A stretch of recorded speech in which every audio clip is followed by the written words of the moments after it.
of ethnic groups that comprise the Orang Ulu, at least 10. The principal ones are the Kayan and the Kenya and the Kalabit, and there are lots of smaller groups such as the Skapang, the Punan Ba, the Lirong. Something like over 10 ethnic groups comprise the Orang Ulu themselves.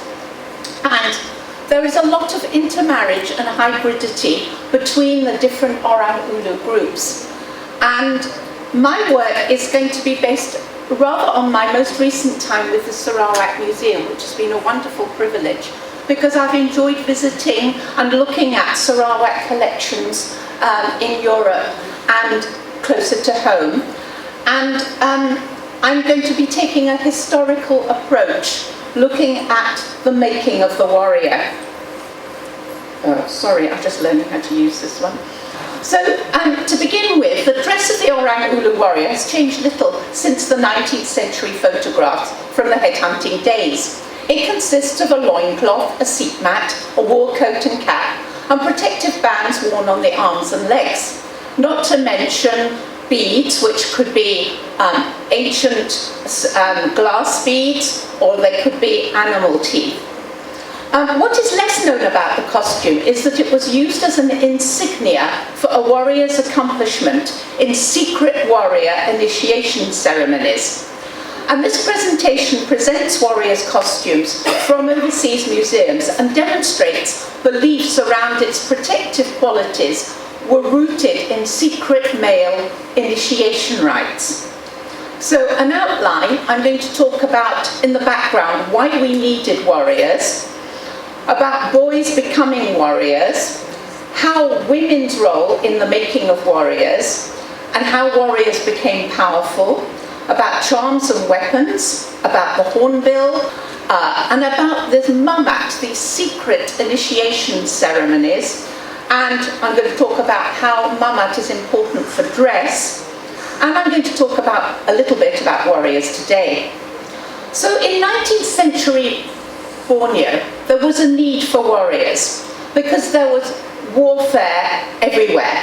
This is because Borneo was at a meeting place for trade routes between China and India and Europe. And there was competition for resources, the forest resources, the jungle produce, the precious camphor and aloes and resins from the forest, as well as diamonds and gold. And with competition coming in from the Dutch and the British, there was an escalation of coastal raiding by Malays and Iban and Ilanum. And the Brooks also used warfare as a means of pacification and gaining their control over Sarawak. And they used downriver groups to support their own warfare to control upriver groups. And Iban and Kayan were migrating to new areas, and this caused some tension with resident populations. And if you look at the literature, there are lots of reasons for headhunting. It could be on a very small scale, where a few men go out to get ahead for ritual purposes, for revenge, or to end a period of mourning, or to initiate a boy into manhood, or to revitalize a community that was feeling a bit sick and infertile, or to carry out fertility rituals, or to assert territorial claims. Or most of all, perhaps, a warrior wanted fame. The values of warriors were what motivated and goaded them. To mobilize followers, chiefs had to demonstrate their standing, and this depended on how they related to people, what kind of gentle manners they had, how they spoke, how tactful they were, how good they were at mediating, at bringing people together, how brave they were. And the insignia of their dress proclaimed their status. The trophy head was a mark of bravery. And in the words of an Iban song that has been documented by one of our Iban leaders, those who are not daring, who do not take heads, lack renown. And fame was earned by getting a new name. So some typical Orang Ulu new names may mean you're a protector tiger, or you might be a brave tiger, or you might be a tiger that's floating heads down river. The tiger itself is not known in Borneo, although one of the archaeological sites has found one tiger remain. But the tigers were important in the spirit realm. They were animals that gave protection. So to have tiger claws were very important charms. So in this 19th century Borneo, strong men were competing against one another. In the words of one elder, in the olden days, they always fight. Fighting was then normal. It was like a sport. Whoever is the strongest will be king. So boys became warriors. They became warriors by listening and hearing the recitals of war songs and legends of heroes that were imbued with the values of bravery. You can see in this photo by Charles Hose, one of the early residents in Sarawak. He was an administrator of one of the Orang Ulu areas. You can see boys here, this is probably a very staged photo, but being taken into the forest and being shown how to use their shields. Again, a promise that comes from a song: we will bring back heads fat with flesh. Boys slept in the head house or the veranda close to other older warriors, so they learnt how the values of being a warrior. They always slept at the ready to call out if an alarm was raised that the enemy was close by. They had their basket ready with cooking pot, rice, sword, spear, some had, and paddle. And boys went through rites of initiation. They were confronted in the forest with masked figures. Older men tested their endurance on hunting expeditions. And I hear from men in their 60s today, they each have stories about how maybe they were sent to the river to go and get a boulder when they were 6 years old, and men would scare them on purpose, because once they conquered their fear, they had developed an inner power. So women too were very important in this quest for heads. Women wanted warriors. From this photograph taken by Charles Hose, Charles Hose talks about how women, in the course of feasting, usually take temporary possession of the heads, and perform with them wild, uncouth dances, waving their heads to and fro, chanting in imitation of the men's war song. So women were really into head hunting because they wanted heads, because heads ensured fertility. Heads were important for fertility rituals, and among the Kalabit, heads were also kept in their barns where they kept their rice. Women also taught boys to be warriors by singing to them about being warriors and being brave in lullabies. And when men were at war, women had a kind of spiritual role with their men. While men were away, they'd still put out rice for them. And women did not sleep in the daytime, so men were alert. Even though they were far away, women kept up these rituals. So we're coming to an example of a warrior's costume. I don't know how well this photograph shows up. This is taken by Myers, one of the people who were on a big expedition in 1898 with Haddon. Here you can see a cape of animal skin with very, very fine beadwork down the yoke with a big melagrina shell. He's got a very interesting headdress with palm and wicker and hornbill feathers. He's carrying a sword, and he's got a very ferocious shield. Cloaks and caps couldn't have provided much protection, so warriors depended on other things. They depended on magic, on charms, and their shields. Their loincloth was about 4 meters long, It was dark blue, red or black, whatever cloth they could trade. Before they had traded cotton cloths, their cloths were made of bark cloth. And many of the photos from the 19th century show that there was a fashion for white loincloths, as you can see in this photo. But with time, the loincloths got more sophisticated, and they had the ends decorated with one broad of white, and then a bar of colour, in imitation of hornbill feathers. And nowadays you can see these very elaborate beadwork trimmings on the tails of the loincloth. As you can see, this warrior is also having a wickerwork hat and a white goatskin war cloak. The wickerwork came in somewhere in the sort of mid-19th century. Before that, people tended to use a lot of turbans. So we come to charms and weapons because these were really important in building up a man's strength and beliefs that he was powerful. For the Kayan, they actually go through special ceremonies during their warfare rituals to feed their house and possessions and charms, especially with offerings during their rituals. War swords that have tasted blood become charms in their own way. And the sword sheath that is made from a tree struck by lightning will be imbued with the power of thunder. And the circular eye teeth of a wild boar that you can see down here have a particular power. They have a very special charm against metal weapons and act as a medium for communication with the spirits. And a man can develop a supernatural power so that they are impervious to attack.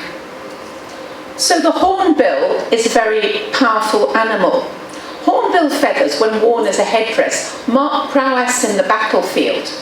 Only aristocrats, these are people of the higher class, are believed to be strong enough to wear them. And these enable the wearer to take on the qualities of the bird. That is, the hornbill cry evokes fear in other birds. The hornbill insignia, that is their feathers and their beaks, could only be worn by men who'd been through the appropriate number of headhunting ceremonies. And I'll be talking about these special secret ceremonies a little bit later on. But it wasn't anybody who could wear parts of a hornbill. The helmeted hornbill that has the longer tail feather was considered more dangerous because it flies higher and is the ruler of the birds. And the reddish ivory of its beak is used for very beautiful ear pendants, as you can see this one. And in the 1970s, you could find these for sale in the bazaar, but nowadays they're very difficult to find, and the skill in carving is also very difficult to find. So these two birds, and I really want to emphasize this to the Dayak Cultural Foundation, the helmeted hornbill is critically endangered, and the rhinoceros hornbill is vulnerable. And we have this great upsurge now in people wanting to dress and perform as warriors. But we're going to run short of hornbill feathers unless we decide, both the Dayak Cultural Foundation together with the Orang Ulu have to do something to think about how they're going to protect their hornbills. But I'm going to talk a little bit now about warriors and power. This is a cape from the British Museum. The Kenyan word synoding relates to the power resident in a man wearing special ceremonial clothes. It's dangerous to approach a warrior wearing headhunting dress. War dress and weapons have to be treated with respect because they're associated with killing. And this war dress is worn in healing ceremonies, whereby when men charge and attack the enemy spirits responsible for sickness. And this can be part of the major headhunting ritual ceremonies. The sheath of the sword is coloured with red dye. According to Hoser McDougall, red represents blood in the sight of hurtful spirits who will avoid the person wearing a red sword. And we see a lot of red, for example, in the flannel used for the neck of the of the war coat. So you've got red flannel here, and you've got tiny little red beads used to fix the hornbill feathers onto the back of this magnificent goatskin war cape. So I'm going to talk a little bit about the Mamat ceremonies. Not much is written about the Mamat ceremonies. The Kayan have a counterpart ceremony called Ayo or Kayo, which is celebrated still today in the Belaga area, but no longer in the Baram. And very little is known about the Mamat ceremonies. We're dependent on Elshoot, a Dutch writer, and Archbishop Galvin's writings, and a little bit that's been written up by Tom Harrison. These Kenya ceremonies consisted of welcoming the head and the headhunters, the rolling of sacred stones, the blessings of babies, the initiation of young boys, and the marking of grades for warrior with insignia. If you like, these insignia are badges that you've reached a certain stage in your manhood as a warrior. The number of times a man participates is part of a ranking scheme. And as you receive your insignia, you gain a spiritual strengthening force. In order to qualify, every year you would gain new insignia. Feathers, tiger cat teeth, different types of headdress, a war coat, a special knife. And these reinforces a person's strength. After 10 years of participation, a man could wear a war cap complete with feathers. But as you look at different sources, stage 1 or stage 5 or stage 8 is different from different areas. And some areas only record 15 stages, and other areas record as many as over 60 stages. They were celebrated once or twice a year. And within the community, it cleansed and strengthened people's personal spirit of every man and the spirits of the village. And it created a resistance to disease, people believed. But the ceremonies were secret, and there were parts that women were excluded, and there were food restrictions. People couldn't eat animals, and they couldn't drink water for certain parts of these special rites that were called swim in Kenya. And because not much was known about these ceremonies, one of the former curators of the Sarawak Museum, Tom Harrison, commissioned a series of these paintings from Jalong Liban so that more could be known about these ceremonies. And the purpose of the ceremonies, according to Bishop Galvin, who'd recorded what people had to say about them, was so that our sons will be active and have strength in war. So you can see in the picture that you've got men with different number of feathers in their hats. And here they're bringing babies or young boys for their first initiation. And they're going to be taken to touch this. Okay, and this man is the ritual leader in the middle, and he's got the most feathers. And he's got the names of all the omen birds. And he will be calling on the omen birds to come to be present at the ritual before the boys start touching the head. And this young girl has got a feather which has been dipped in blood, and she will be smearing the babies with this blood. And as you can see, the women are just looking on, and this is the special ceremonial pole that's been erected for the festival. And when I was in the Sarawak Museum, I found in the store this hornbill helmet, which came from over the border, and it came from a Marut. It was bought from a Marut, who are people that don't celebrate these ceremonies. But with a bit of research, I found that this hat was worn for the 6th stage of the Mamat ceremony. And there are 2 kinds of these. This top one is the head of a helmeted hornbill, and it's trimmed with cowries, and this is a plain wicker one. But this was worn for, one source was for the 6th Mamat ceremony, and this was recorded by Benedict Sandin. And this is a different kind of hat that was worn on the 15th stage of the Mamat ceremony. And this one was a really monster-like face. You can see the shell, the flat shell discs used as eyes in the lower picture. And there obviously were some feathers coming out of this, but all that's left is the supports, little cowrie shells. And it must have looked quite fearsome. This is another one from the Ethnological Museum in the Netherlands. And this one again is much more fearful with more feathers. But these were there to inspire fear in the opponent. And by wearing something like this, you would definitely feel very brave and powerful. This is another hat in Cambridge. Tamabulan was the foremost chief of the Baram River when Charles Hose was resident. And he was really an exemplary leader. And this hat is in Cambridge. And we know this man was really a very, very senior leader who was very well respected by the Raja and the government. And this helmet is made of Tibetan goat hair, dyed red, and it was bought from the Malays and the Chinese. Although we do have records that Kenya did keep goats. But what is interesting is this man was a remarkable leader. He'd been on many expeditions, but his war hat is very low-key. And this fits in with the legend of Blauwing.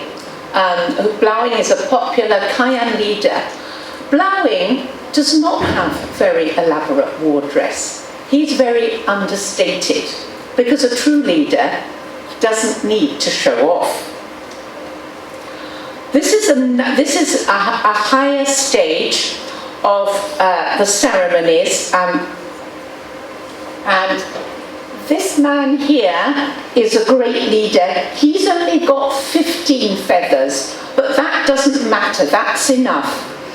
And this reddish brown war coat comes from an orangutan. And he's sitting on 8 skulls, which he's collected. And opposite are the sacred stones that are found opposite the leader's section of a longhouse. And here is another special hat that's about to be conferred. This special hat has more feathers, and it's made of wicker work. And we'll go on.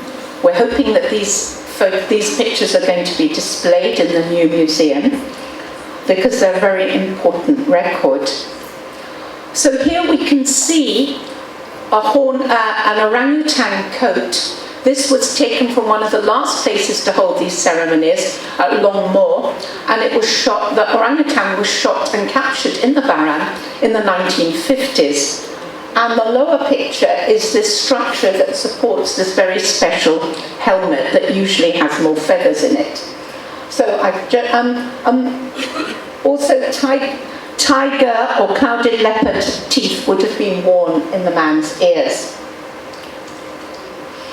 And Charles Hose had a glimpse. He could understand that something was going on, but he never asked enough questions or never was close enough to the action to understand that these native warriors were undergoing these special rituals when they were playing at poking a war stump. Here you can see another photograph taken by Haddon, a visitor from Cambridge. And here you can see again a mock battle ritual, and you can see that there's clear differentiation between what people are wearing, indicating differences in status. Here you can see some war coats from the Asian Civilizations Museum. I believe this is a deer. Oh dear, sorry, that's the wrong thing. No. This is a deer. This is a deer skin war coat with lots of shiny shell discs. And this is a bear skin war coat. This is a war coat from the Pitt Rivers Museum in Oxford, and as you can see, it's in beautiful condition with lots and lots of rhinoceros hornbill feathers, lots of tiny little pieces of red, white heart beads, and this very beautiful butterfly. And it's strange, there must have been a very enterprising village, or it was a fashion, because there are lots of these butterfly yolks on war coats in other museums in America. And it's quite interesting. It's something that we need to research more. This is a dragon dog motif, which was very powerful and protective. And you can see the underside of this motif, how beautifully it's stitched with a backing of palm leaves and natural fibre used for the sewing. This is a war coat from the Sarawak Museum, and this is made from clouded leopard. It derives power from the animal, and it was worn with a breastplate. Again, only a distinguished warrior could wear items from the clouded leopard. The animal recurs in naming systems, and its fangs were worn in men's ears. Now, it's a very interesting thing that these coats were given as gifts. So we read that Raja Charles was trying to woo Kenya leaders in the Apokaian, and he sent 2 tiger skins to the Apokaian in Dutch Borneo. And those tiger skins were reported to still be in the Apokaian in the 1970s.